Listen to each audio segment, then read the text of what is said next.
oublié enregistrement. C'est parti. Et ben, on y va, c'est parti.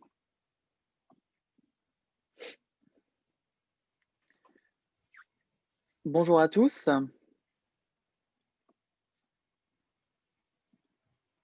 Bonjour.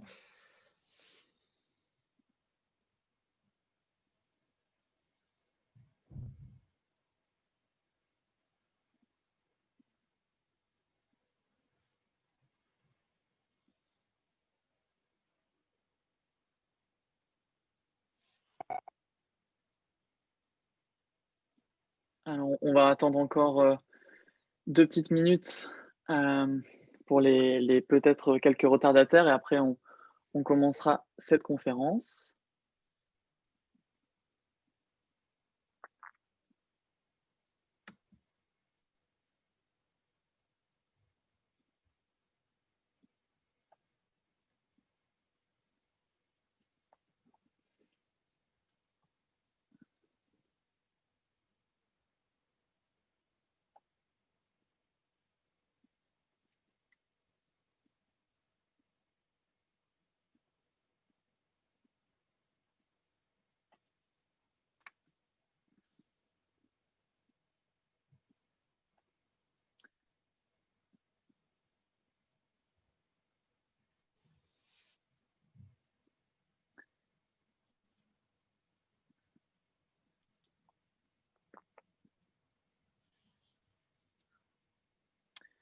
Très bien. Alors, bonjour à toutes et à tous. Je m'appelle Matteo Polito. Je suis étudiant sur le campus nancéen de Sciences Po et je serai votre modérateur pour cette conférence intitulée Système électoral et scrutin présidentiel aux États-Unis. Merci tout d'abord de vous être rendu disponible pour cette conférence de l'hiver de l'histoire-géographie. Pour le bien de la conférence, je vous demanderai de bien garder éteintes vos caméras afin de conserver un débit le plus satisfaisant possible. Pour présenter rapidement l'association, Histoire d'en parler a été créée en 2017 par 3 étudiants en histoire.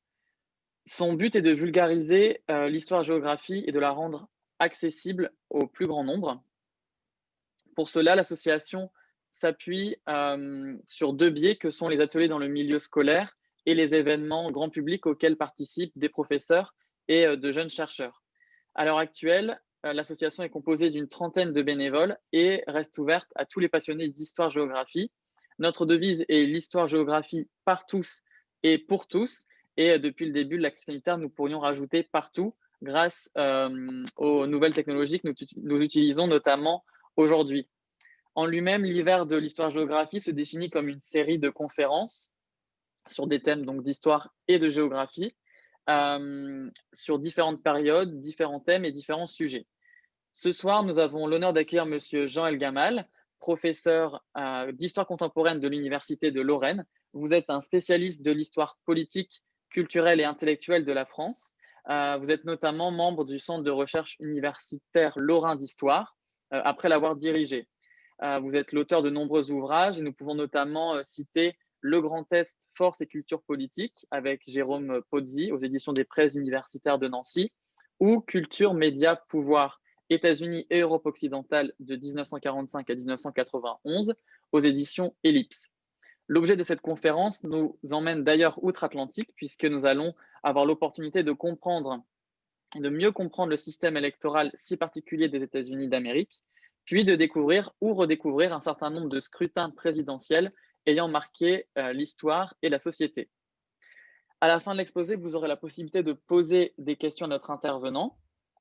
Pour cela, vous pouvez directement adresser vos questions dans le chat et je ferai une synthèse de ces questions qui seront ensuite délivrées à Monsieur El Gamal afin qu'il puisse y répondre. N'hésitez pas à poser vos questions à chaud durant la conférence, bien que Monsieur El Gamal y répondra à la fin de la conférence. En attendant, je vous demanderai de bien garder vos caméras éteintes et d'utiliser le chat donc pour les questions ou pour d'éventuels problèmes techniques. Merci à tous. On se retrouve à la fin de la conférence. Monsieur El Gamal, c'est à vous. Bien, merci beaucoup pour ces quelques mots de présentation. Merci pour votre invitation et bonsoir à toutes et à tous.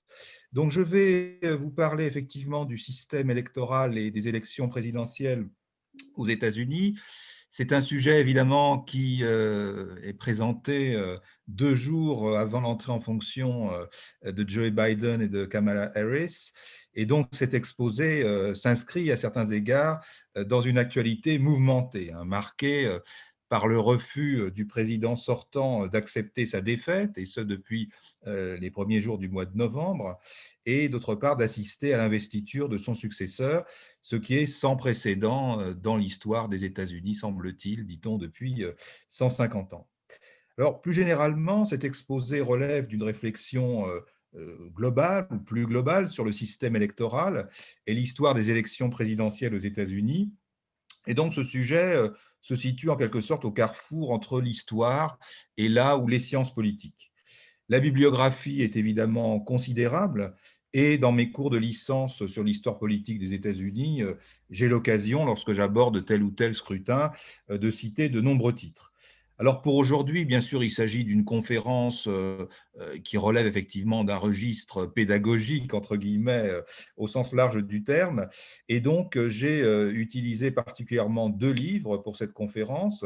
Celui donc en français d'André Caspi et Hélène Harter, qui s'intitule Les présidents américains de Washington à Obama. C'est une des synthèses les plus récentes en français, centrée sur la succession, bien sûr, des présidents américains. C'est un ouvrage qui a été réédité en 2013, donc qui, bien sûr, n'inclut pas la présidence récente de Donald Trump, qui est en train de s'achever dans les conditions que vous connaissez. Et d'autre part, alors un livre américain qui s'appelle The American Presidency, qui est un ouvrage de synthèse, un ouvrage de sciences politiques, qui lui aussi est assez récent, qui a été publié par Oxford University Press en 2016. Alors, euh, bien entendu, aussi bien sur les caractères généraux depuis la fin du XVIIIe siècle, on a écrit abondamment et on ne cesse de le faire en fonction des différents rebondissements qui ont pu marquer l'histoire de ces scrutins. Alors évidemment, on songe prioritairement au scrutin le plus récent, mais je rappellerai brièvement le fait que, par exemple, en 2000, l'élection a été extrêmement serrée et n'a vu la victoire de George W. Bush qu'après l'arbitrage de la Cour suprême qui a été rendu donc en décembre 2000. Donc voilà ce que je voulais dire pour commencer. Et je vais maintenant vous présenter brièvement la démarche et le plan de mon exposé. Alors, je ne vais évidemment pas, dans le temps qui m'est imparti, retracer dans leur diversité les élections présidentielles américaines. Je vais mettre l'accent sur 3 thèmes principaux. Le premier porte sur la spécificité institutionnelle de la présidence américaine. Donc, c'est plutôt la partie sciences politiques, entre guillemets, de mon exposé. Ensuite, j'évoquerai les évolutions qui sont intervenues de la fin du XVIIIe siècle aux années 1960-1970. Je vous expliquerai pourquoi, notamment à travers un certain nombre d'amendements à la Constitution américaine. Et puis, je mettrai l'accent sur les 40 dernières années, depuis l'élection de Ronald Reagan en 1980, pour évoquer un certain nombre de caractères alors, politiques, liées aux alternances qui se sont manifestées dans la période relativement récente de l'histoire des États-Unis, dans le cadre d'une période qui commence d'ailleurs auparavant, en 1960, que dans leur ouvrage déjà mentionné, André Caspi et Hélène Arter qualifient de temps médiatique, cette dimension médiatique étant évidemment particulièrement présente et même de plus en plus présente pour un certain nombre de raisons sur lesquelles peut-être la discussion permettra de revenir. Donc, je commence avec mon premier point relatif à la spécificité de la présidence des États-Unis. Alors, il y a eu de très nombreux débats à la fin du XVIIIe siècle, après la déclaration d'indépendance de 1776, sur la répartition des pouvoirs dans les ex-colonies britanniques, les 13 colonies, le noyau initial des États-Unis, l'essentiel pouvant être mis en relation avec les rapports existants entre les États et la répartition des pouvoirs dans le cadre d'un système fédéral. La Constitution de 1787, qui est évidemment à ce sujet et de loin la principale référence, correspond à un système souvent qualifié de checks and balances, c'est-à-dire de contrôle et de contre-pouvoir, cette formule étant très souvent utilisée ou rappelée lorsque l'on aborde le thème de la séparation des pouvoirs, qui est une des principales innovations associées à la mise en place du pouvoir fédéral aux États-Unis. Alors, le système politique américain est souvent qualifié pardonnez-moi, de système présidentiel. Dans son ouvrage de synthèse sur la présidence aux États-Unis, Charles Jones conteste cette présentation, arguments à l'appui bien évidemment. Il considère que cette appellation est trompeuse et que le système est plutôt fondé sur la séparation des trois pouvoirs, donc exécutif, législatif et judiciaire, et sur leur complémentarité, ce qui donne tout son sens à la formule de checks and balances, puisque aucun des trois pouvoirs ne peut fonctionner, je dirais, sans un minimum d'accord, et l'objectif est de faire en sorte qu'aucun des pouvoirs ne l'emporte sur les deux autres. Alors, dans son ouvrage, Charles Jones met principalement l'accent sur les rapports entre deux des trois pouvoirs, qui sont le pouvoir donc exécutif et le pouvoir législatif. Donc, d'un côté, le président des États-Unis, sur lequel évidemment je mettrai plus particulièrement l'accent, et de l'autre côté, bien sûr, comme vous le savez, les deux chambres, la Chambre des représentants et le Sénat, ces deux chambres qui forment le Congrès des États-Unis. Alors, puisque mon sujet on vient de souligner qu'un des points essentiels, à la fois pour l'équilibre et la complémentarité des pouvoirs, tient à la diversité de la durée des mandats. Et là, évidemment, l'aspect électoral est directement concerné. En effet, le président des États-Unis est élu, vous le savez, pour 4 ans.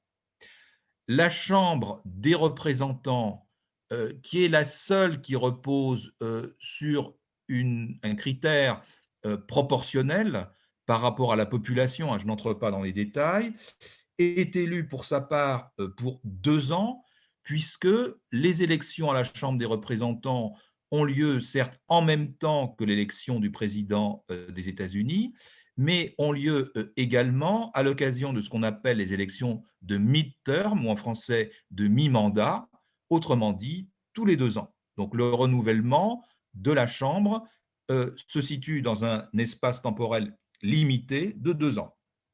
Quant au Sénat, donc là on voit bien la diversité des temporalités électorales, il est élu pour 6 ans. Il est renouvelé par tiers, mais le mandat global des sénateurs est un mandat de 6 ans.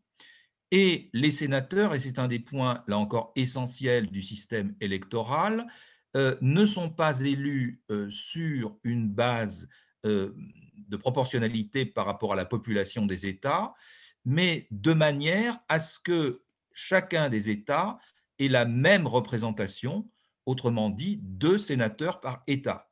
Ce qui explique, là je fais allusion aux élections récentes au Sénat, c'est ce qui explique que le total des sénateurs se monte à 100, puisqu'il y a à l'heure actuelle, pas évidemment à la fin du XVIIIe siècle, 50 États américains, et on est arrivé, vous le savez, je pense, à une situation d'équilibre, puisqu'il y a 50 sénateurs démocrates et 50 sénateurs républicains.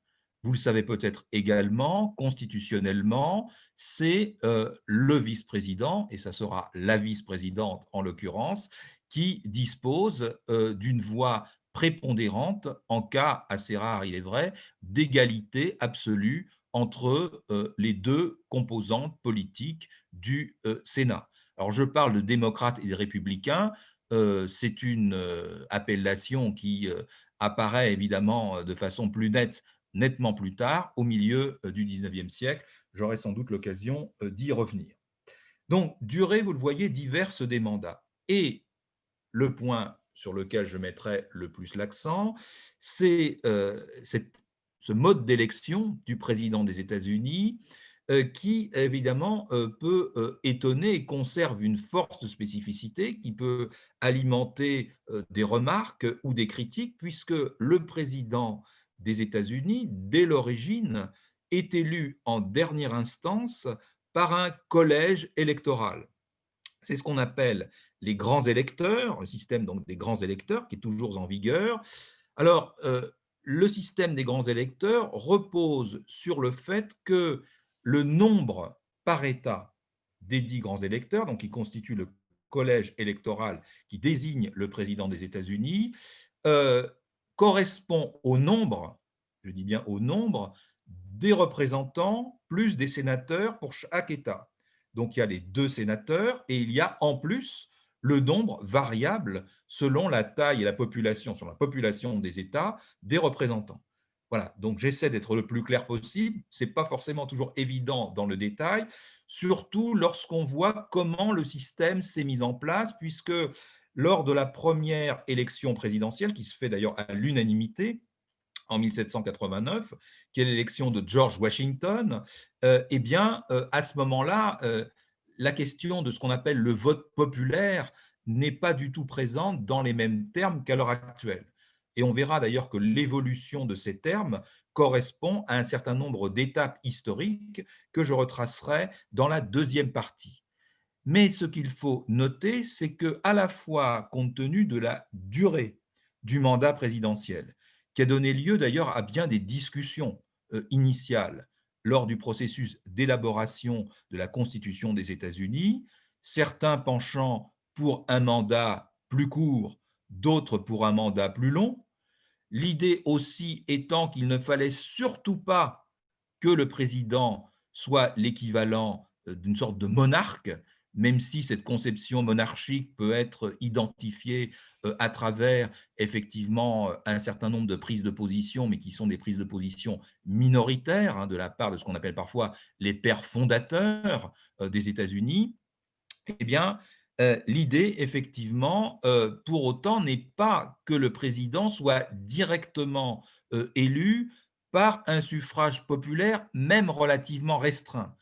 Puisque s'il y a effectivement une expression populaire, c'est une expression indirecte à travers le processus de désignation des grands électeurs. Donc, il y a forcément un corps électoral qui est un corps électoral limité initialement, qui se développe en nombre par la suite, dès lors que s'opère une forme de démocratisation du scrutin. Mais même lorsque le scrutin s'est démocratisé à travers les étapes que je vais retracer dans quelques instants, eh bien, c'est toujours le collège des grands électeurs qui prime.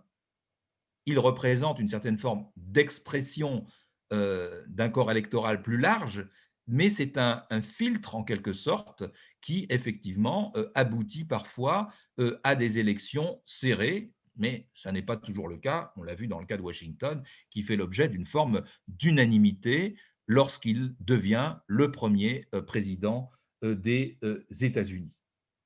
Alors, la base institutionnelle que je viens brièvement de présenter, il y faudrait certainement davantage de détails et de nuances, est demeurée structurellement relativement stable. La Cour suprême, dont j'ai peu parlé jusqu'à présent, qui correspond effectivement au principal pilier du pouvoir judiciaire à l'échelle fédérale, est certes désignée par le président, mais avec tout de même un contrepoids et même 2 contrepoids. Le premier contrepoids, c'est qu'il faut que ces nominations à la Cour suprême soient avalisées par le Sénat. C'est une des attributions du Sénat. D'ailleurs, on l'a vu tout récemment lorsque Donald Trump a fait nommer, je crois, 3 juges à la Cour suprême, y compris d'ailleurs dans les tout derniers temps de son mandat, en tout cas avant l'élection, juste avant l'élection de Joe Biden. Et d'autre part, l'autre contrepoids, c'est que les juges à la Cour suprême sont des juges inamovibles. Alors, il ne leur est pas interdit de démissionner, mais le mode de désignation combiné à l'inamovibilité correspond justement au fait que la Cour suprême apparaisse comme un pouvoir de tout premier plan, comme le sont ceux du président, que je ne détaille pas ici, puisque ce n'est pas directement mon objet, et puis, bien sûr, les pouvoirs des deux chambres, qui sont d'ailleurs distingués, pas uniquement par la durée du mandat. Je n'entrerai pas là encore dans le détail. Alors, j'en viens maintenant à la présentation des évolutions qui sont intervenues depuis le début du 19e siècle jusqu'à la fin des années 60, début des années 70. Donc une période de plus d'un siècle et demi que, bien entendu, je vais parcourir de façon relativement synthétique. Alors, on peut faire porter la réflexion, qui est à la fois effectivement historique, mais aussi institutionnelle, sur un certain nombre d'acquis ou de points dont beaucoup sont reflétés par un certain nombre d'amendements à la Constitution des États-Unis. Dans l'ordre chronologique, le premier de ces amendements, c'est sans doute celui qui est le 12e de 1804, qui clarifie les conditions de l'élection à la fois du président et du vice-président. Dans le détail, c'était assez complexe, je préfère effectivement limiter mon propos sur ce point.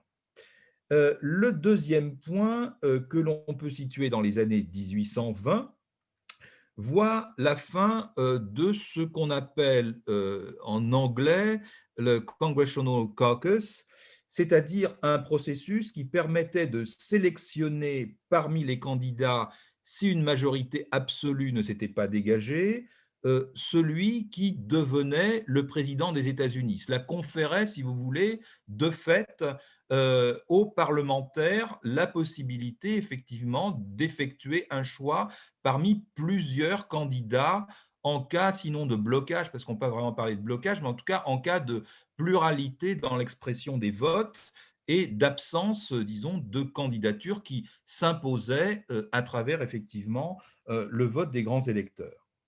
Alors, c'est une période assez complexe, qui est d'ailleurs nettement moins connue que d'autres dans l'histoire politique des États-Unis, que l'on peut situer non seulement par rapport à des enjeux institutionnels, mais peut-être plus encore par rapport à des enjeux liés à la formation des partis politiques aux États-Unis. Alors, je retiendrai principalement que entre 1824 et 1832, on voit l'émergence d'une formation politique qu'on peut qualifier de démocrate à certains égards, même si les appellations sont parfois des faux amis ou des appellations trompeuses, et autour en particulier du président Andrew Jackson. Donc, je passe sur les péripéties concernant donc sa vie politique. Toujours est-il qu'étant élu président des États-Unis en 1828 et réélu en 1832, c'est sous son impulsion, en relation avec la place des démocrates, alors que le Parti républicain tel qu'on le connaît à l'heure actuelle n'existait pas encore, que on observe une croissance du vote populaire, c'est-à-dire du nombre des électeurs qui participent au processus à la base, avec toujours bien sûr le filtre des grands électeurs. Par exemple, il y a plus d'1 million d'électeurs, ce qui peut paraître effectivement extrêmement faible par rapport aux chiffres actuels en 1828. C'est la première fois qu'il y a plus de 50% de participation. Il faut tenir compte, bien sûr, du fait que l'esclavage est toujours en cours et que, bien évidemment, les esclaves ne sont pas admis à voter, même si leur nombre est pris en considération dans la population des États où l'esclavage est répandu. Et d'autre part, les États-Unis n'ont pas, bien sûr, à la fin des années 1820 et au début des années 1830, atteint leur superficie actuelle. Donc, ce qui permet effectivement de relativiser, hein, pour bien des raisons, sans compter bien sûr l'absence de vote des femmes, eh bien, ce chiffre de 1 million de votants.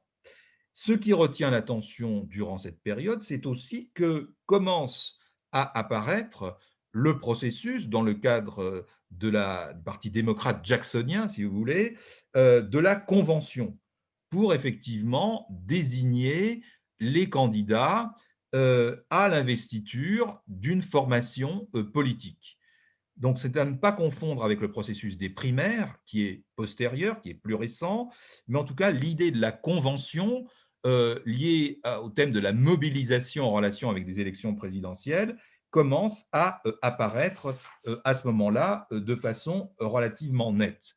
Donc, cette période qui est parfois aussi évoquée parce que Jackson a fait adopter la méthode du spoil system, qui vise justement à attribuer aux candidats élus la maîtrise d'un certain nombre de postes importants, pas uniquement bien sûr gouvernementaux, à renouveler une partie importante de la fonction publique, certes limitée à l'échelle fédérale à cette époque. En tout cas, cette notion de spoil system apparaît également à cette époque. Vous voyez donc tout cela correspond à un certain nombre d'évolutions.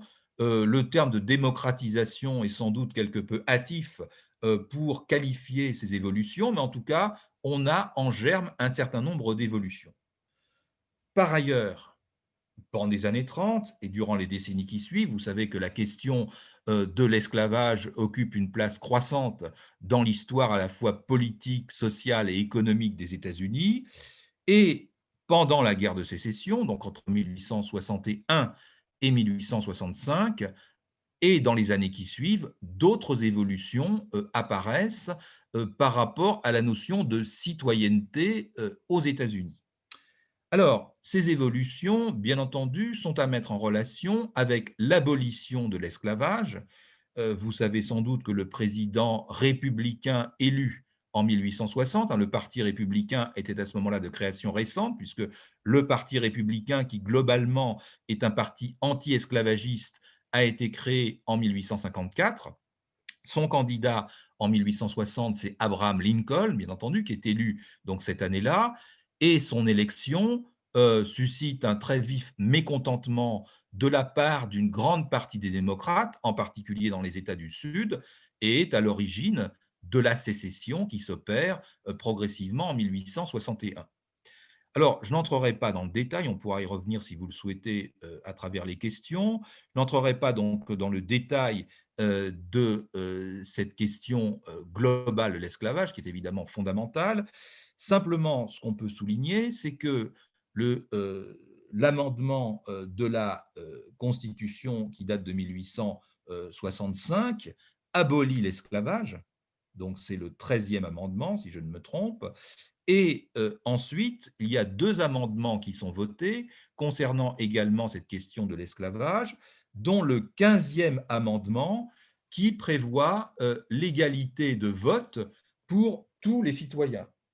Et donc, ce sujet est évidemment extrêmement important pour notre thématique, puisque d'après cet amendement donc, qui est ratifié quelques années après la mort de Lincoln, qui a été assassiné en 1865, donc en mars 1870, l'amendement en question reconnaît l'égalité du droit de vote entre tous les citoyens, quelle que soit leur race, leur couleur ou leur ancien état de servitude. Alors cet amendement ne s'applique pas aux femmes, il ne s'agit pas à ce moment-là, même s'il y a déjà des militantes, voire quelques militants, mais fort peu nombreux, en faveur du vote des femmes à cette époque, mais permet non seulement l'abolition de l'esclavage, mais aussi l'accession à la citoyenneté des anciens esclaves. Cet amendement est voté au cours de la période qui suit donc la fin de la guerre de sécession, qu'on appelle la période de la reconstruction, de la réintégration donc des États du Sud, qui ont été contraints en réalité d'accepter cet amendement sous la pression de ce qu'on appelle les républicains radicaux, qui sont partisans eh bien, d'appliquer l'abolition de l'esclavage dans toutes ses conséquences, y compris électorales. Alors, si je mets l'accent sur ce 15e amendement, c'est que, je dis bien théoriquement, il devait permettre aux Afro-Américains, on ne les qualifiait pas ainsi à cette époque, mais de voter et d'exercer leurs droits civiques. Or, il se trouve, et vous le savez, je pense, que après la fin de la période de la reconstruction, il y avait eu d'ailleurs des élus noirs qui avaient été élus grâce justement à cet amendement, mais c'est une période courte, puisque par divers moyens, dans les États du Sud, hein, ce qu'on appelait les démocrates bourbons, qui étaient en gros des nostalgiques de la société telle qu'elle existait avant la guerre de sécession dans les États du Sud, eh bien, par différents moyens, allant de la contrainte à un certain nombre de conditions extrêmement tatillonnes et discriminatoires, bien entendu, et évidemment aux formes de l'extrême violence qui ont été utilisées par un certain nombre de sociétés secrètes, le Ku Klux Klan en particulier, eh bien, on a non seulement une forme de ségrégation qui est introduite dans les États en question, mais également des entraves extrêmement efficaces du point de vue, bien sûr, de ceux qui en sont les partisans, à l'exercice du droit de vote pour les Afro-Américains. Et on peut effectivement mettre cela en relation avec un processus de ségrégation qui est d'une certaine manière institutionnalisé dans un certain nombre d'États. Donc on a par rapport à la lettre et à l'esprit du 15e amendement un retour en arrière qui s'opère à cette époque à une échelle telle que dans la plupart des cas, les électeurs afro-américains ne peuvent participer aux élections, bien entendu, pas uniquement les élections présidentielles. Ce qui, évidemment, correspond à une sorte de revanche de la part de ces éléments ségrégationnistes, en quelque sorte, qui sont présents notamment, bien sûr, dans les États du Sud. Alors, à partir du début du XXe siècle, il y a néanmoins un certain nombre d'amendements démocratiques à la Constitution qui non seulement sont votés, bien sûr ça avait été le cas du 15e amendement, mais entrent en application. J'en citerai deux durant donc les 2 premières décennies du XXe siècle. Le premier, qui est le 17e amendement, prévoit l'élection des sénateurs au suffrage universel. Alors, ça n'a pas nécessairement d'implication directe sur le mode d'élection du président des États-Unis, puisqu'il y a toujours 2 sénateurs par État, quelle que soit leur population, mais ça donne au Sénat une base électorale plus large puisque dans l'intervalle, il y a un élargissement du corps électoral qui s'exprime donc directement, qui s'exprimait déjà directement pour l'élection de l'autre chambre, qui est la Chambre des représentants. L'autre amendement, qui est évidemment l'un de ceux auxquels on accorde à juste titre le plus d'importance durant cette période, c'est le 19e amendement qui concerne le vote des femmes, qui avait d'ailleurs été introduit dans certains États américains à la fin du 19e siècle, mais qui est donc généralisé en 1920 par la ratification du 19e amendement et qui s'applique à partir de l'élection de novembre 1920. Je ne donne pas évidemment le détail des résultats des multiples élections présidentielles qui se sont déroulées, mais je rappelle à celles ou ceux qui ne le sauraient pas que ces élections de 1920 donc, marquent le terme de la période wilsonienne, hein, où Wilson ne s'est pas représenté, donc le président démocrate, qui avait donc été au pouvoir pendant toute la Première Guerre mondiale, et qui donc ne se représente pas. Et c'est un raz-de-marée républicain qui ne s'explique évidemment pas uniquement, voire principalement par le fait que les femmes peuvent voter, mais en tout cas qui marque effectivement le début d'une période où les républicains sont élus à plusieurs reprises. En tout cas, ce vote des femmes était réclamé par des mouvements féministes assez puissants et avait fini effectivement par être adopté dans la période qui marque la fin de la Première Guerre mondiale. Et bien sûr, c'est le lendemain, puisque l'amendement est ratifié en 1920.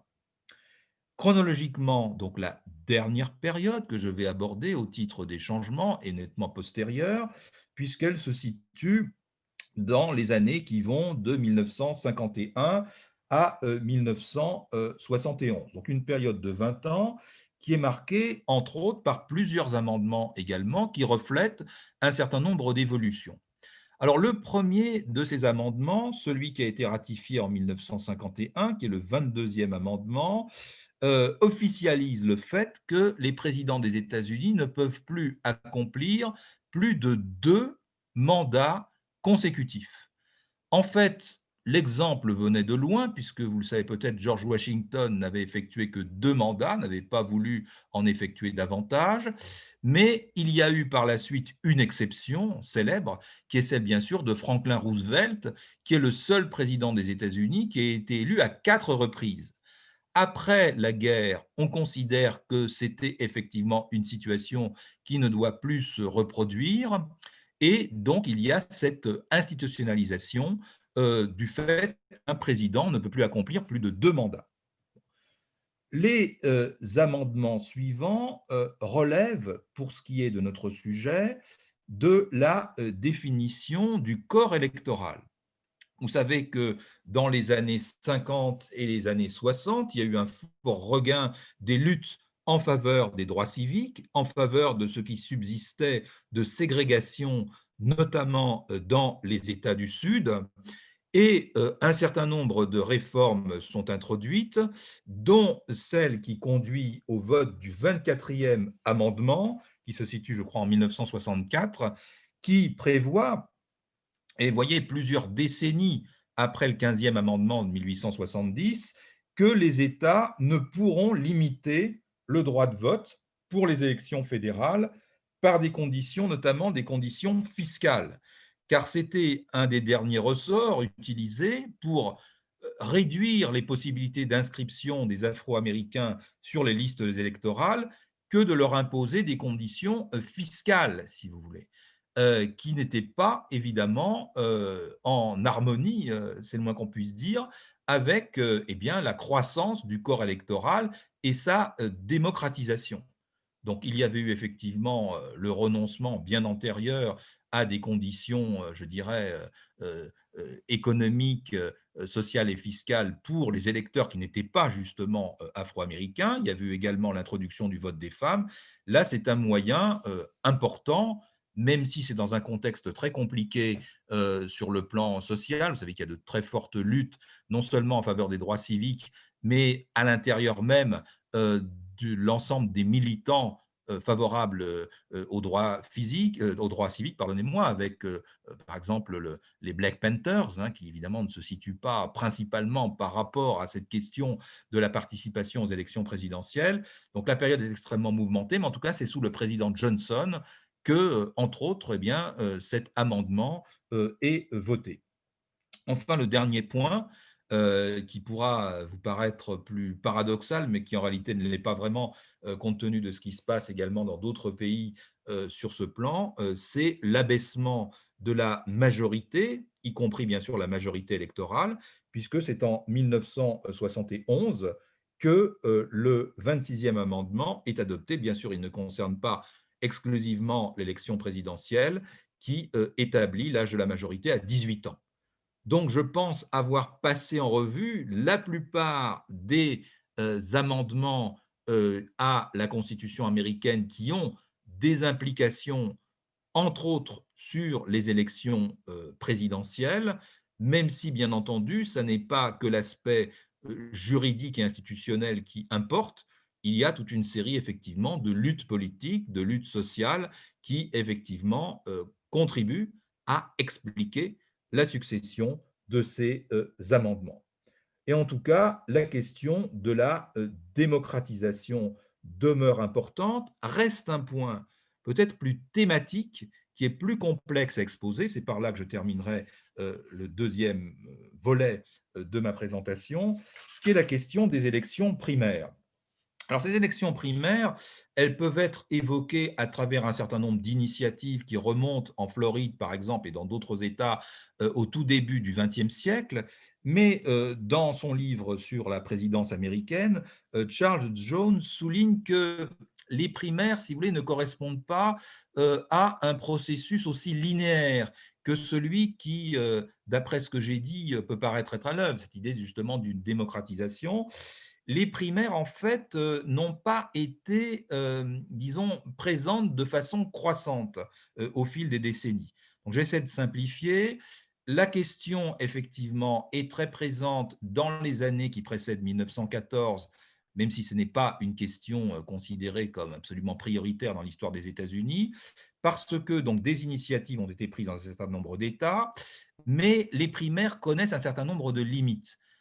L'exemple le plus connu, c'est celui de 1912. Là, je remonte bien sûr chronologiquement un petit peu en arrière pour mettre à part la présentation concernant ce thème des primaires, puisque l'ancien président Roosevelt, qui souhaitait être investi par le Parti républicain, qu'il avait déjà investi en 1904, lors de la seule élection à laquelle il a été élu sur son propre nom, eh bien, le président donc, Theodore Roosevelt, à ne pas confondre avec Franklin Roosevelt, n'a pas pu obtenir cette investiture, alors même qu'à l'échelle des primaires qui avaient eu lieu dans un certain nombre d'États, il était désigné à nouveau comme le candidat républicain. Mais la machine du parti, la direction du parti républicain, a finalement imposé une nouvelle candidature du président sortant, donc le successeur de Theodore Roosevelt, qui était donc le président Taft. Donc, de ce fait, Roosevelt a pris une autre étiquette, étiquette de progressiste. Il a été battu aux élections.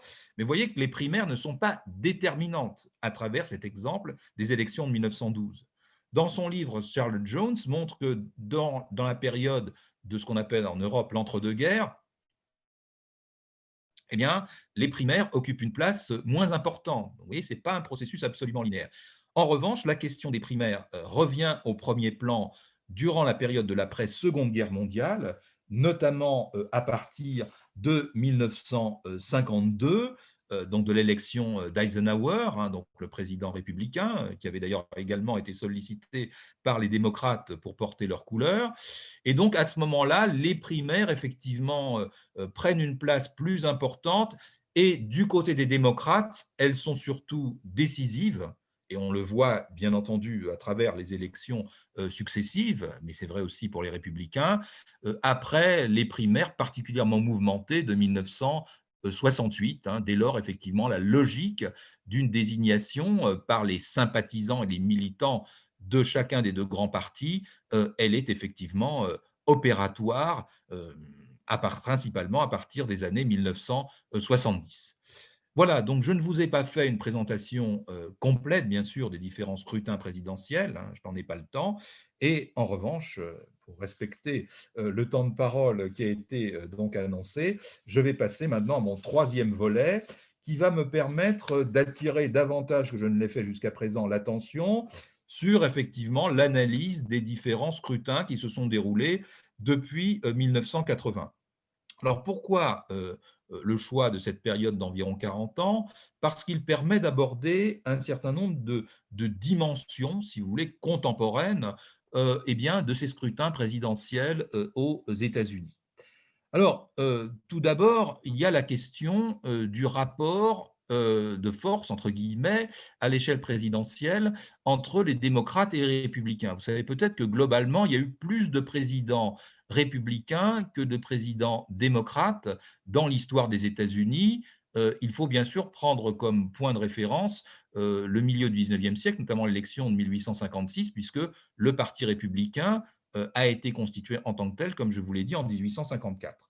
Alors, pour la période ou les périodes qui ont suivi, il y a eu une longue période marquée par la domination démocrate, de l'élection de Franklin Roosevelt, sa première élection en 1932, pardon, à l'élection en 1952 d'Eisenhower, à laquelle j'ai fait référence. Et puis, par la suite, si on prend en considération les scrutins présidentiels depuis 1980, là encore, on observe effectivement une prépondérance républicaine en termes d'années de mandat présidentiel, puisque si on fait le total, il y a 24 années de mandat républicain, en incluant Donald Trump, si il faut absolument le considérer comme républicain, et d'autre part, pour les démocrates, 16 ans, et 40 ans, 24 plus 16. Alors, ce qu'on observe durant cette période, et c'est souvent le cas d'ailleurs auparavant, même s'il y a eu des cas exceptionnels comme celui de Roosevelt qui a assuré 4 mandats successifs, on observe que la plupart des présidents qui se représentent sont élus pour 2 mandats, qu'ils accomplissent en totalité ou en partie. Mais pour cette période, on l'observe, il y a donc à l'échelle en particulier donc, plusieurs présidents, donc 4 au total, qui ont été présidents pendant 8 ans, Ronald Reagan et George W. Bush. donc le fils du président qui n'a été élu pendant un seul mandat, George Herbert Bush. Ces deux présidents républicains, Reagan et Bush, ont été élus pendant deux mandats. Et la symétrie de ce point de vue-là est parfaite avec les démocrates, puisque Bill Clinton et Barack Obama, eux aussi, ont été élus pendant deux mandats. Donc, la non-réélection d'un président candidat à sa propre succession est un phénomène plutôt minoritaire, avec deux exemples.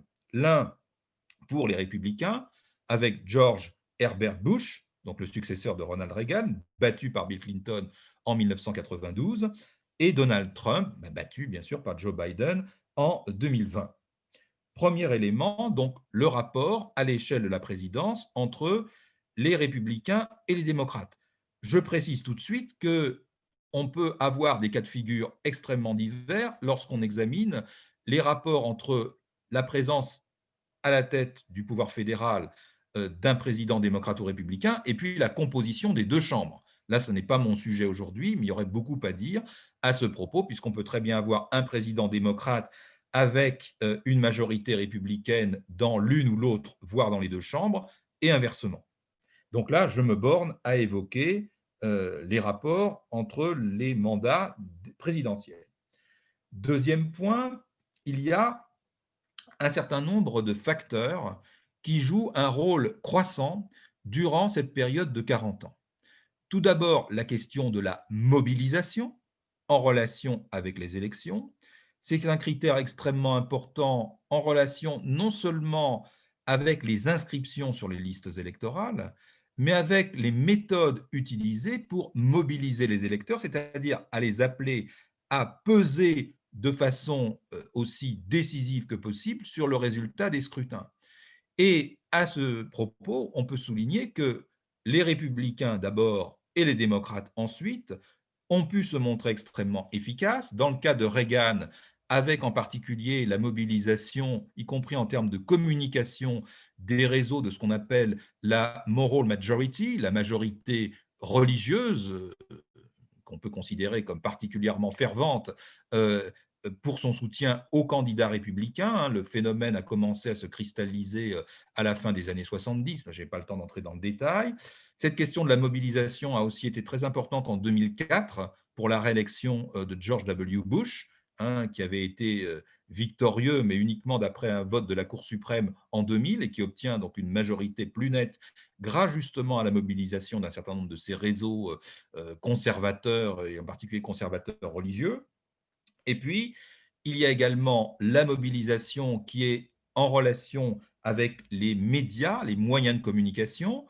Les deux aspects d'ailleurs sont liés, puisque dans le cas que j'ai évoqué des républicains, disons conservateurs, même si on ne peut pas établir une équivalence absolue entre Reagan et George W. Bush, ça s'explique par la mobilisation des réseaux de radio, de télévision conservateurs, et notamment religieux, qui sont très importants aux États-Unis.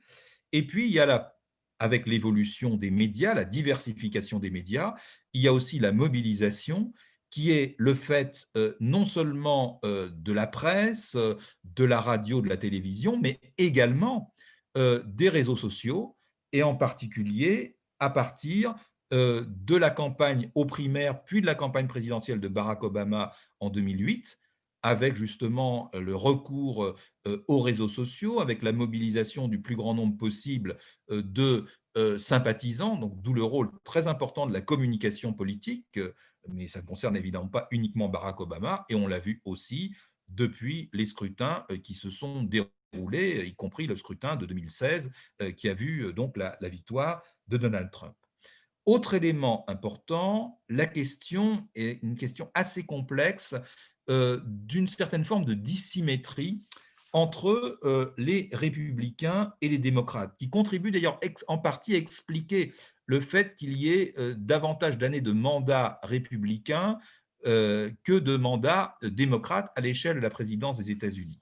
C'est que, à la fois, le découpage électoral, qui est en partie influencé par les forces politiques, et en l'occurrence le Parti républicain prépondérante, et d'autre part, le maintien du système des grands électeurs, qui fait qu'effectivement, chaque État a un poids équivalent, non pas en termes de grands électeurs, puisque la Californie a plus de 50 grands électeurs, alors que certains États n'en ont que 4. Donc il y a évidemment une distinction très importante à ce sujet, mais plutôt le fait que euh, les États décisifs, ce qu'on appelle les swing states en anglais, grâce à la fois au découpage électoral et ce qui joue notamment sur les élections locales, et grâce à un différentiel de mobilisation, peuvent effectivement faire en sorte qu'il puisse y avoir un écart entre le nombre de suffrages populaires et eh bien, le nombre de grands électeurs.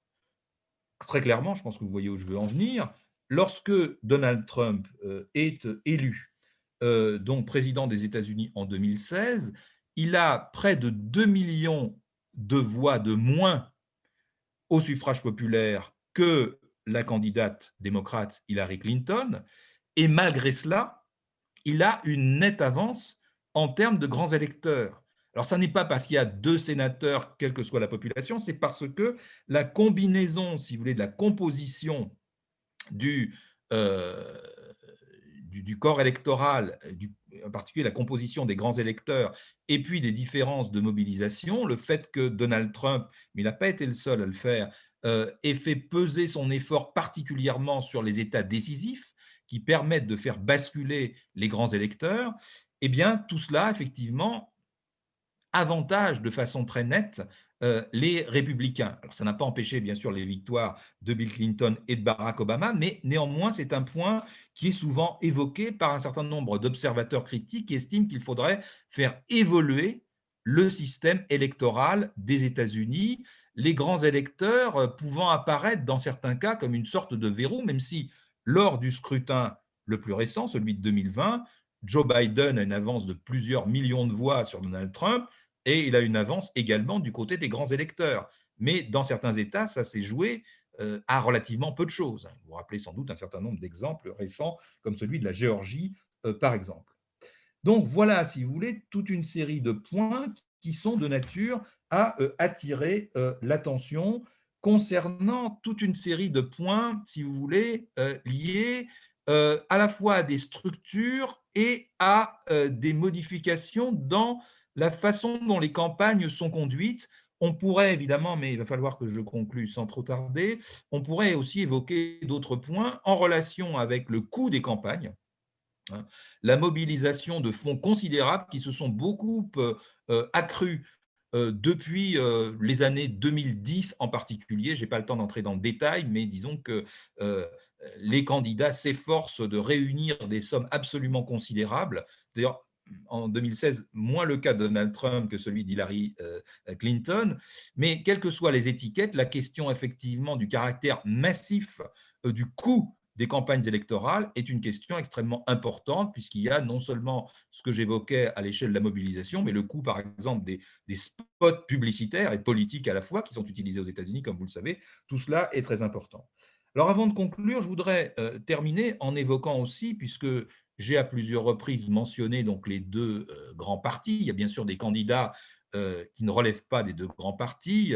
Il y avait même dans l'entre-deux-guerres des candidats communistes et socialistes, même s'ils recueillaient peu de voix. Il y a les candidats libertariens, depuis effectivement plusieurs mandats. La candidate libertarienne, on en a très peu parlé, a obtenu un peu moins de 2% des voix. Donc en réalité, ce sont les 2 grands partis. Le problème, c'est que ces 2 grands partis, ce sont plutôt effectivement des coalitions de courants divers, en tout cas du côté des démocrates. On l'a bien vu lors des primaires démocrates, hein, Joe Biden apparaissant plutôt comme un démocrate modéré. Il y a des courants qui sont beaucoup plus à gauche, radical en anglais. Et du côté des républicains, ben, c'est l'interrogation sur ce qu'est devenu l'identité d'un parti républicain qui, au début du XXe siècle, comprenait une aile, ça peut vous paraître surprenant, mais c'est ainsi qu'on pouvait discerner un certain nombre de courants à l'intérieur du Parti républicain, une aile relativement progressiste. Il y avait encore des républicains modérés, hein, comme l'a été Nelson Rockefeller, comme l'a été d'une certaine façon également George Bush père. Et c'est un courant qui a semblé presque disparaître, en tout cas être marginalisé, à travers la période particulièrement mouvementée que le Parti républicain a connue depuis en gros 2010, hein, avec effectivement toute une série de courants extrêmement radicaux, mais à droite, si on peut dire les choses ainsi, qui se sont manifestés et qui ont contribué à la victoire de Donald Trump, hein, qui a écarté tous ses rivaux lors des primaires de 2016, lors de cette année qui a vu effectivement son élection. Donc la question des identités politiques est également extrêmement importante pour les démocrates et peut-être plus encore pour les républicains, comme le montreront peut-être effectivement les mois et les années qui suivront dans le contexte particulièrement tendu qui est celui des États-Unis sur le plan politique à l'heure actuelle. Alors, pour terminer, je voudrais dire que c'est une période finalement qui est celle de l'histoire des États-Unis, hein, depuis la déclaration d'indépendance que j'ai retracée à grands traits. J'ai essayé de vous montrer qu'il y avait beaucoup d'éléments de stabilité institutionnelle en dépit des nombreux amendements qui ont eu des répercussions politiques, hein, qui ont été adoptés, donc bien sûr, après le vote de la Constitution de 1787, et le contraire, évidemment, eût été surprenant. Mais il y a également un certain nombre de développements qui mettent en jeu finalement à la fois le rapport entre les États et le pouvoir fédéral, mais ça a toujours existé aux États-Unis, mais à l'intérieur même de la société, et la société politique américaine, et beaucoup de commentaires portent sur ce point à l'heure actuelle, y compris d'ailleurs les discours du président Joe Biden, la question effectivement de l'unité, alors pas au sens absolu du terme, mais de la compatibilité de l'existence d'un certain nombre de prises de position et d'affrontements à l'intérieur du champ politique et de l'espace politique américain. Alors, ces tensions, ces divisions ont peut-être été, même sans doute été exacerbées par la personnalité atypique durant ces dernières années de Donald Trump, qui, je vous le rappelle, n'avait jamais exercé le moindre mandat électoral et n'a, semble-t-il, pour les aspects institutionnels de l'histoire des États-Unis, qu'un intérêt extrêmement limité. Toujours est-il qu'on est tout de même dans une situation de crise à bien des égards, à travers justement les caractères récents des élections présidentielles, parce que finalement la violence verbale était déjà très présente en 2016 de la part de Donald Trump notamment. Et je citerai donc pour terminer un bref extrait d'une interview parue il y a quelques jours, le 15 janvier, dans Le Figaro, donc d'un professeur d'histoire et d'affaires publiques, c'est-à-dire de sciences politiques, s'appelle Julian Zelizer, Z-E-L-I-Z-E-R, professeur à Princeton, et j'extrais de cette interview le passage suivant. Les États-Unis ont déjà traversé des crises sérieuses et celle-ci en fait partie, mais nous ne sommes pas revenus à l'époque de la guerre civile quand le pays s'était fracturé autour de la question de l'esclavage. Pour autant, il s'agit d'une crise différente des précédentes élections contestées, comme celle de 1876, donc ça c'était après donc la guerre de sécession, ou celle de 2000. Cette fois, on a un scrutin dont le résultat a été certifié, mais qui est refusé par le président, lequel s'en prend au Congrès. C'est une crise majeure qui voit le pouvoir présidentiel s'en prendre au pouvoir législatif. Alors, c'est un épisode qui peut-être s'inscrit dans une temporalité assez courte, celle d'une fin de mandat, mais néanmoins un épisode sans précédent et qui permet effectivement, y compris sous cet angle, de revenir sur la question de la séparation des pouvoirs, du rapport entre les pouvoirs et de la possibilité d'établir un certain nombre de compromis qui sont rendus forcément nécessaires par la présence côte à côte, si je puis dire, du président des États-Unis et effectivement des deux chambres, sans parler bien sûr de la Cour suprême. Voilà comment je souhaitais terminer cette brève présentation. Je vous remercie. Merci beaucoup, Monsieur El Gamal, pour cette conférence très riche et très intéressante. Donc, j'invite tous les participants à poser leurs questions dans le chat afin que professeur El Gamal puisse y répondre.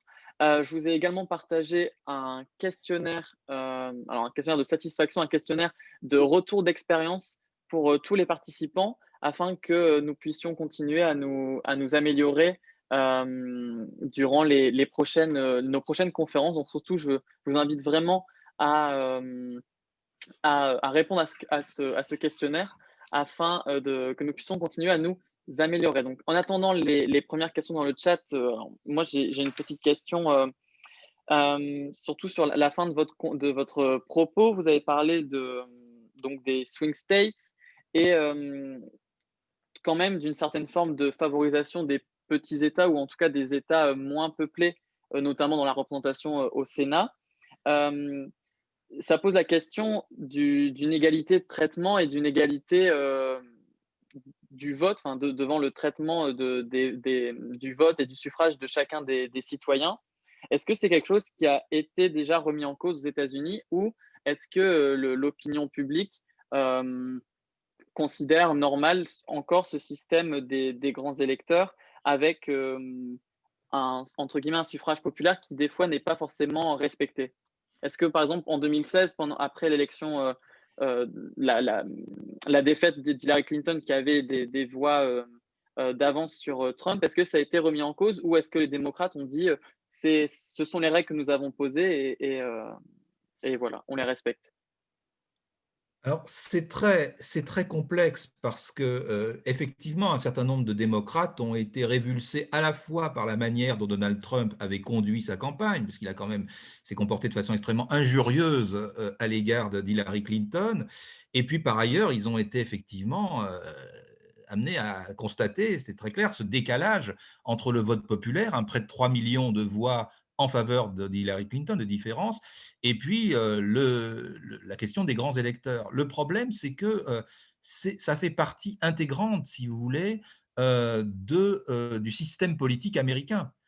Parce que comme le système est fédéral, il suppose que il y a une sorte de consensus, longtemps en tout cas il y a eu un consensus sur le fait que il y avait l'une des deux chambres qui était élue de façon proportionnelle, si vous voulez, à la population, la Chambre des représentants, et que l'autre devait réserver la même place aux États en tant qu'État. Il y a 50 États, donc 2 sénateurs par État. Alors, je pense qu'une partie des démocrates considérait, après l'élection de 2016, qu'il fallait effectivement trouver un moyen de faire prévaloir le suffrage populaire, mais ça supposerait une révision, je n'en dirais pas de fond en comble, mais une modification considérable du système de checks and balances qui existe maintenant effectivement depuis presque 2 siècles et demi. Donc, c'est un problème qui n'est pas, relève pas, si vous voulez, uniquement d'un sondage d'opinion, de l'attitude d'un des deux partis. Il faut effectivement trouver une forme de consensus. Il faut dire aussi qu'il y a eu très peu d'exemples de scrutins où le vote populaire ait été en discordance par rapport au vote des grands électeurs, hein. L'extrait que je viens de citer évoquait les élections de 1876 et de 2000, où là, effectivement, il y a une discordance, mais avec des écarts beaucoup plus limités. Le problème, c'est que, si vous voulez, c'est une question qui n'est pas uniquement institutionnelle et politique, c'est aussi une question qui relève d'une approche sociale, en quelque sorte, hein. En gros, Donald Trump s'étant présenté directement, indirectement, comme le candidat, sinon conservateur, difficile de le considérer comme un conservateur au sens idéologique du terme, même s'il peut l'être aussi, mais comme le candidat en gros de la suprématie de l'Amérique traditionnelle, c'est très très compliqué, si vous voulez, de faire intervenir à ce moment-là une réforme. Je ne pense pas que le président actuel soit favorable à une réforme du système, mais au-delà de la personnalité de tel ou tel président, on a là un enracinement de très longue durée, euh, y compris à nos yeux, mais imaginez qu'aux yeux des Américains, ça correspond à leur histoire, enfin, aux Américains, disons, aux gens qui s'intéressent aux questions politiques, mais d'autres pourraient considérer que finalement, comme dans d'autres pays, il faudrait que le système d'élection directe l'emporte, mais le président n'est pas toujours élu de façon directe dans d'autres États, hein. Donc la logique du suffrage universel, sans filtre en quelque sorte, est très difficile, me semble-t-il, à appliquer aux États-Unis. Maintenant, sans doute les politistes et les historiens américains ont-ils différentes analyses à faire. Je sais qu'effectivement, il y a différents différentes protestations qui ont été formulées, mais je crois que maintenant, vu les conditions dans lesquelles Joe Biden a été élu, donc à la fois par une majorité de grands électeurs et une large majorité populaire, la question aura peut-être moins d'actualité qu'elle n'a pu en avoir après l'élection de Donald Trump.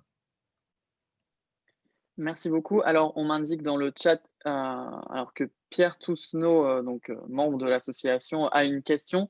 J'active son micro pour qu'il puisse vous la poser lui-même. Oui, vous m'entendez? Oui, oui, je vous entends très Oui. bien. Oui, bonsoir, Monsieur Gamal, merci pour cette conférence. J'avais une question autour de l'intérêt que suscite ce scrutin. Depuis quelques années, le scrutin américain suscite quand même beaucoup d'intérêt en France et peut-être même au niveau mondial. Est-ce que ça a toujours été le cas dans les années 60, 70, 80? Non, pas forcément, parce que ça dépend beaucoup, enfin il y a plusieurs aspects, si vous voulez, ça dépend de la polarisation politique, ça dépend aussi de la tonalité de la campagne, si vous voulez. Il y a des campagnes qui ont suscité beaucoup d'intérêt, y compris dans les années 60, bon, l'élection de John Kennedy, par exemple, en 1960. L'élection de Ronald Reagan, hein, je parle d'exemples extrêmement différents, en 1980, parce que c'était lié en partie à la conjoncture de la guerre froide. Il y a eu aussi des élections qui ont suscité l'attention en raison du suspense, hein, l'élection Gore-Bush ou Bush-Gore en 2000. Mais si vous voulez, le caractère entre guillemets explosif, si je puis dire, des deux dernières élections contribue effectivement à susciter un grand intérêt. Il y a aussi dans un autre contexte une élection qui avait suscité un immense intérêt, qui est l'élection de Barack Obama, notamment sa première élection en 2008. Hein. Non pas qu'il y ait eu des oppositions violentes, comme ça a été le cas au moins verbalement lors des deux derniers scrutins, puisque John McCain était un candidat républicain plutôt modéré, qui d'ailleurs avait accepté avec beaucoup d'élégance sa défaite face à Barack Obama. Donc, d'ailleurs, Donald Trump le déteste, ou le détestait, puisque maintenant John McCain est mort. Mais si vous voulez, il y a aussi d'autres considérations qui justifient cette idée que l'élection américaine est très importante. C'est lié à la fin de la guerre froide, justement, au poids des États-Unis, même si maintenant il est moins grand pour diverses raisons, mais reste quand même extrêmement important. Et puis, il y a aussi toute cette médiatisation, hein, qui est extrêmement importante, parce que les États-Unis sont une sorte d'observatoire ou de caisse de résonance, hein, du rôle des médias, de l'expérimentation aussi d'autres formes d'action politique, voire d'ailleurs d'un type de langage politique totalement inédit. La façon dont Donald Trump s'exprimait, en particulier sur Twitter, le fait que les États-Unis peuvent apparaître d'une certaine façon comme en campagne permanente lors de certaines périodes. Puis, il ne faut pas oublier aussi un autre point, même si évidemment on l'a constaté qu'a posteriori, il y a une énorme mobilisation lors du dernier scrutin. Il y a presque 70% de participation, ce qui est considérable aux États-Unis. Vous avez des élections aux États-Unis où la participation présidentielle est à peine 50%. Donc, vous voyez toute une série d'éléments dont certains relèvent effectivement de l'intérêt de la part des politistes et des historiens et des médias, puis d'autres effectivement qui peuvent intéresser de grandes catégories de la population. Il y a aussi le prisme, disons, à la fois social et identitaire, entre guillemets, j'aime pas beaucoup ce mot, qui tient aux commentaires sur le vote des différentes catégories, hein, les Afro-Américains, les Hispaniques, les Blancs, entre guillemets, puisque ce sont des catégories qui sont répertoriées comme telles lorsqu'on étudie les résultats des élections américaines. Merci beaucoup. Alors ensuite, une question de Adam Rahali dans le chat, qui pose une question par rapport au Congrès, notamment au poids du Congrès, peut-être dans le passé et aujourd'hui, avec la fonction présidentielle qui a donc dupliqué ses pouvoirs au fil du temps. Et il souhaite rappeler que dans la Constitution, le président figure après le Congrès. Est-ce que vous pensez qu'il y aura des mécanismes qui permettront un rééquilibre entre ces deux organes du pouvoir, ou est-ce que l'équilibre aujourd'hui est atteint et est respecté?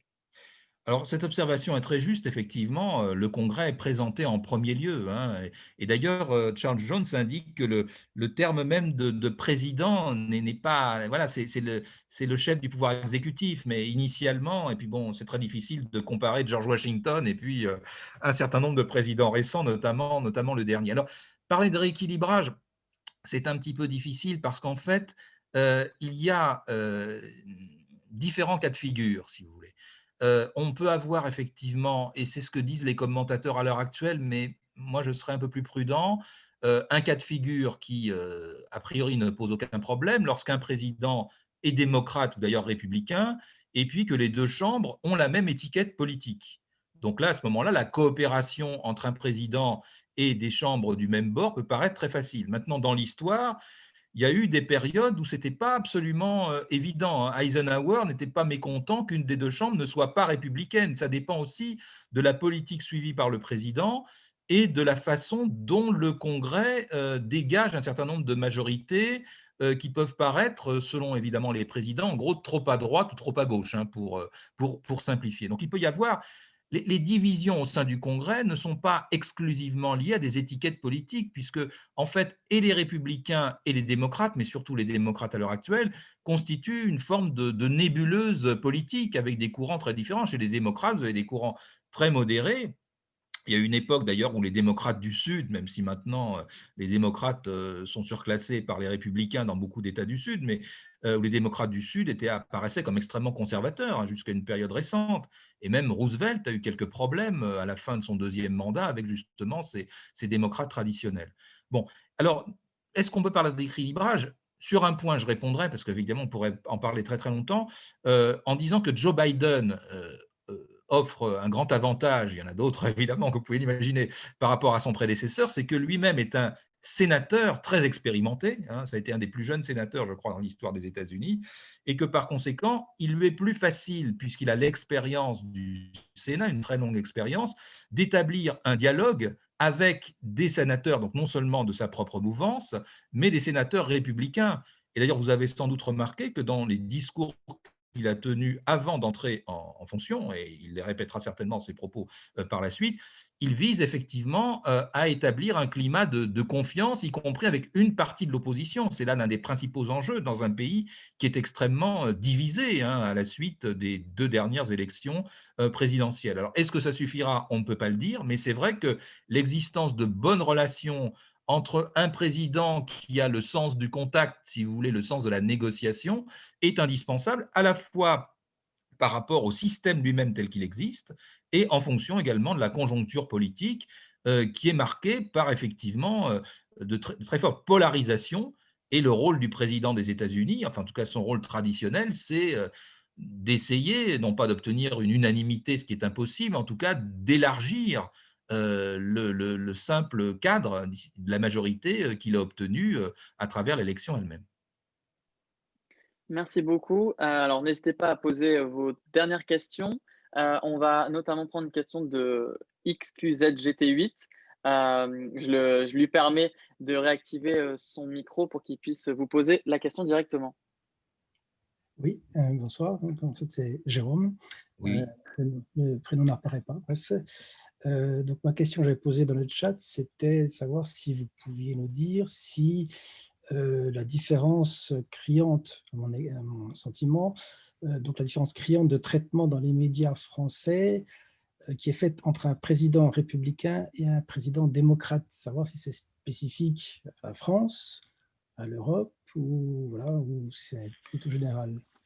Je ne pense pas que ça soit spécifique à la France. Et en ne prenant un petit peu de distance par rapport à la conjoncture immédiate, par exemple, lorsque Barack Obama a été candidat donc en 2008, donc sa première candidature, il bénéficiait d'un soutien extrêmement large de la presse étrangère en regard, si vous voulez, de son adversaire, George W. Bush, qui avait été beaucoup critiqué. Alors, effectivement, cet élément de réponse va un petit peu dans le sens de votre question, puisqu'on pourrait dire que le même, entre guillemets, traitement a été réservé à Donald Trump.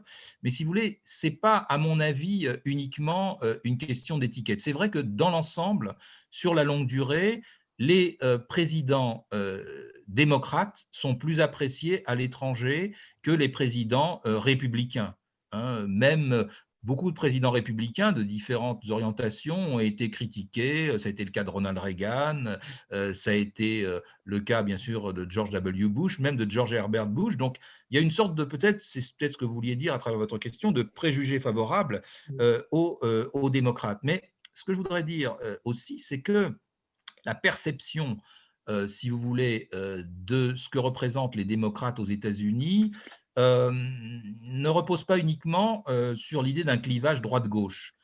Je pense qu'un certain nombre de personnalités démocrates, qu'il s'agisse de Franklin Roosevelt, de John Kennedy, eh bien, semblent symboliser peut-être davantage que les républicains un certain dynamisme américain où la part, disons, positive de ce qu'on perçoit aux États-Unis, mais en fait, il y a aussi d'autres aspects qui peuvent relever d'une forme de caractérisation que l'on peut approuver ou, disons, nuancer, selon laquelle, en gros, les démocrates représenteraient la part, disons, progressiste au sens européen du terme de l'héritage américain, alors que les républicains seraient plus proches, disons, des milieux d'affaires, d'une sorte d'individualisme américain qui, certes, est très enraciné aux États-Unis, mais qui est accueilli avec un certain scepticisme en Europe. Mais si vous voulez, il y a beaucoup de décalage. Il y a la question aussi de l'anti-américanisme qui joue par rapport à tout cela. Mais c'est vrai que dans l'ensemble, au-delà même de la personnalité de Donald Trump, c'est vrai que les républicains sont considérés avec une certaine circonspection, ce qui n'a pas empêché aussi des critiques contre certains présidents démocrates. Johnson par rapport à la guerre au Vietnam, Clinton était plutôt bien vu en Europe, mais bon, certains aspects de sa politique ont été également contestés. Il y a aussi peut-être une forme de méconnaissance, ou en tout cas de connaissance assez superficielle de l'histoire des États-Unis. C'est assez complexe. Il y a différentes raisons qui s'entremêlent. Il est difficile de donner une réponse extrêmement tranchée. Mais enfin, disons, globalement, il y a effectivement une préférence par rapport aux démocrates de façon générale dans beaucoup d'organes de presse et de médias européens. Même en Grande-Bretagne? Même en Grande-Bretagne, bah, par rapport à Donald Trump, on peut penser que oui. Et pour évoquer alors le cas britannique, vous savez, donc il y avait plutôt d'assez bonnes relations entre Donald Trump et Boris Johnson, que Boris Johnson comptait d'une certaine façon sur la réélection de Donald Trump pour faciliter la transition vers le Brexit. Cela dit, Boris Johnson et Donald Trump sont des gens totalement différents hein, à bien des égards. Et je ne pense pas qu'en Grande-Bretagne, il y ait eu une grande estime pour Donald Trump, hein. Les Trumpistes à l'extérieur des États-Unis, ou les Trumpiens, comme on voudra, ne me paraissent pas extrêmement offensifs. Alors, on peut trouver de façon minoritaire et marginale, mais disons que ça correspond quand même à une partie très minoritaire des médias. De toute façon, Donald Trump, même aux États-Unis, a été lâché par la plus grande partie des médias hein, et très critiqué par beaucoup d'entre eux dès son irruption dans la vie politique américaine. Je ne parle pas de Fox News, bien entendu, même si Fox News a fini aussi par lâcher Donald Trump. Très bien, merci beaucoup. Merci beaucoup encore à vous, Monsieur Al-Gamal, pour cette conférence. Merci à vous tous pour vos questions et votre attention. Alors, pour ce qui est des conférences, on se donne rendez-vous le 21 janvier à 18 h pour une conférence d'histoire encore sur le pouvoir et les religions mises en scène dans le monde romain, donc sur une thématique et une période historique complètement différente. Vous pouvez retrouver toutes les informations sur les réseaux sociaux et sur le site internet de l'association. Je vous ai remis le lien du questionnaire en ligne. Merci d'avance et encore merci à tous et à bientôt. Merci à vous et merci à toutes et tous pour votre attention et vos questions. Au revoir.